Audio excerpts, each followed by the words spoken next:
বিজয় দুয়ারে ছিল সেদিনও, সেটা 2003 সাল, আজ থেকে 21 বছর আগের কথা।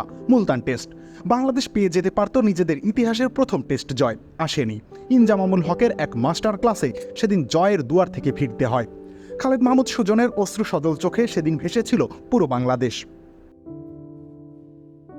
পাকিস্তানের সামনে ছিল 261 রানের লক্ষ্য। চতুর্থ দিন শেষে ব্যাট করতে নেমে 205 রানে 8 উইকেট হারিয়েছিল পাকিস্তান। নিশ্চিত জয়ের স্বপ্ন নিয়ে গোটা বাংলাদেশ রাতের ঘুম দেয়। কে জানতো পরের দিন সকালে বিভীষিকাময় একজন ইনজামাম অপেক্ষা করছেন ব্যাট হাতে। প্রথম টেস্ট জয়ের সুবাস তিনি বাতাসে মিলিয়ে দেন অসামান্য দৃঢ়তায়। 138 রানের অপরাজিত এক ইনিংস। নবম উইকেট জুটিতে উমর গুলকে সাথে নিয়ে যোগ করেন গুরুত্বপূর্ণ 52 রান। আর এই জুটির আফসোস বাংলাদেশ বয়ে বেরিয়েছে গেল 21টি বছর। এক উইকেটের হারের যন্ত্রণা টেস্ট ক্রিকেটের নবীনতম দলের বুকে শেল হয়ে বিঁধেছিল এতটা কাল।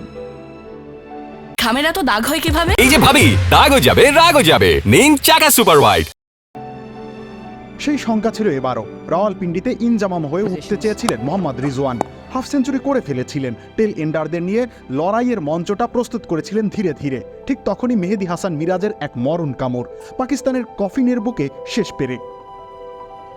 এরপর বাকিটা সময় স্রেফ আনুষ্ঠানিকতা। পাকিস্তান দল শেষ অবধি লিড নিতে পারে মোটে 29 রানের।